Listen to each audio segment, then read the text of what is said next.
மக்களை உங்களுக்கு எல்லாருக்கும் ஷாக்கிங்கான ஒரு விஷயம் சொல்கிறேன், நான் அடித்து சொல்கிறேன்.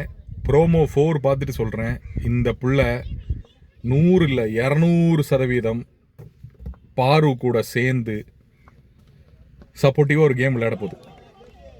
இந்த ப்ரோமோவில் வச்சுருக்க கட்டை வச்சு நான் சொல்கிறேன். பட் அதை உள்ள யார் எல்லாத்துக்கும் பேசியிருப்பாங்க, வெறும் பாருக்கு மட்டும் பேசியிருக்க எடுத்து கட்டு வச்சுருக்காங்களான்னு தெரில.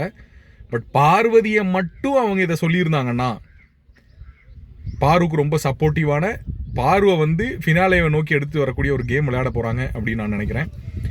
ப்ளஸ் கமருதீனோட ரொம்ப க்ளோஸ் ஃப்ரெண்டுன்னு சொல்கிறாங்க, தெரியல. எனி விச் வேஸ் அவங்க ஒரு விஜய் டிவி ப்ராடக்டா? Yes. Amit Bhargav obviously yes. வந்திருக்கக்கூடிய பிரஜின் சாந்திரா கண்டிப்பாக அவங்களும் வந்து டெலிவிஷனை சேர்ந்தவங்க தான். ஸோ எப்படி பார்த்தாலும் இந்த சீசனை ஜெயிக்க போகிற ஆள் எனக்கு தெரிஞ்சு ஒரு விஜய் டிவி ப்ராடக்டாக இருக்கிறதுக்கு வாய்ப்புகள் நிறைய இருக்குது. ஏன்னா அது ஓப்பனாகவே சொல்கிறாங்க பல இடங்களில் வந்து, ஆமாம் நான் விஜய் டிவி ப்ராடக்ட் தான், ஆமாம் நான் விஜய் டிவி ப்ராடக்ட் தான். இந்த சீசனோட தீமே அதுவாக இருக்கலாம், இந்த சீசனோட தீமே அதுவாக இருக்கலாம். எல்லாரும் பல இடங்களில் சொல்கிறாரு, நம்ம ஆமாம் நான் விஜய் டிவி ப்ராடக்ட் தான். கானாபாலா விஜய் டிவி தான் இது பண்ணுச்சு. எஃப்ஜே எஸ் பேக்ரவுண்டு. இப்போ வந்திருக்கவங்க எஸ். ஸோ இந்த சீசனோட தீமே இதுதான் சொல்லி எல்லாத்தையும் அமைச்சிருக்க வாய்ப்புகள் இருக்குது அப்படின்னு எனக்கு தோணுது. வெளியிருந்து வந்திருக்கக்கூடிய ஆட்களை சப்போர்ட்டிவாக நிப்பாட்டிட்டு எண்ட் ஆஃப் த டே இப்படி ஒரு கேமாக இருக்கலாம்.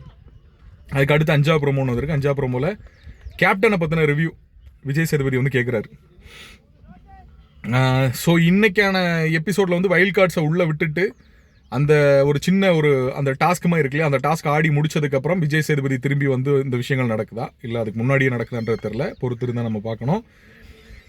பட் திவ்யா வந்து பேசுறது எப்படி இருக்குன்னா, டிசிப்ளின் வேண்டாமா, டெக்கோரம் வேண்டாமா, டிக்னிட்டி வேணாமான்னு எல்லாமே டீலில் பேசி ஆரம்பிக்கிறாங்க. நீங்களும் நல்லா பேசுவீங்கன்னு நினைக்கிறேன், இல்லை ப்ரிப்பேர் ஆகிட்டு வந்திருப்பீங்கன்னு நினைக்கிறேன். இந்த சீசன்னா வைல்டு கார்டை ரொம்ப நல்லா ப்ரிப்பேர் பண்ணி உள்ளே அமைச்சிருக்காங்க. ஏன்னா ஹோப் இல்லைன்றதுக்காக. ஏன்னா வைல்ட் கார்டு உள்ளே போகலைன்னா நமக்கு கண்டென்ட்டுக்கும் ஹோப் இல்லை, விஜய் டிவிக்கு எந்த விதமான ஹோப்பும் இல்லை. அப்படிங்கிறதுனால வேறு வழியே இல்லை அப்படின்னு வந்து இவங்க அமைச்சிருக்காங்க. நல்லா ப்ரிப்பேர் ஆகி வந்திருப்பாங்க. ஒரு வாரம் நான் சொல்கிறேன், மிஞ்சி போனால் ஒரு 2 வாரம் நீங்கள் ப்ரிப்பேர் பண்ணிட்டு வந்ததோட விஷயங்கள் இருக்கும். அதை நம்மளால் பார்க்க முடியும். நான் உரிச்சு கொடுக்குறேன் உங்களுக்கு. Don't worry. யார் எப்படி என்னென்ன பேசுகிறாங்க, என்ன ப்ரிப்பேர் பண்ணியிருக்காங்க, யாரை டார்கெட் பண்ணுறாங்க, எல்லாத்தையுமே நம்ம ரிவ்யூ ஃபாலோ பண்ணுங்கள். உரிச்சு தனித்தனியாக கொடுக்குறேன். நம்மளால் முடிஞ்ச அளவுக்கு நான் சொல்கிறேன். என்ன ப்ரிப்பரேஷன் நீங்கள் பண்ணியிருந்தாலும் 2 வாரத்துக்கு மேலே தாக்கு பிடிக்காது. 100% தாக்கு பிடிக்காது. என்ன மக்களை நான் சொல்கிறது, இன்னொரு அட்வான்டேஜ் நான் சொல்கிறேன். உள்ளே போகக்கூடிய வைல்ட் கார்ட்ஸில்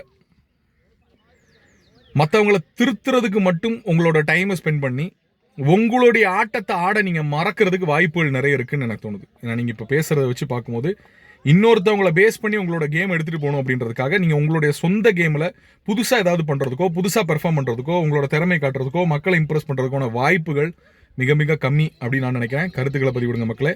இன்னொரு வீடியோவில் சந்திக்கலாம்.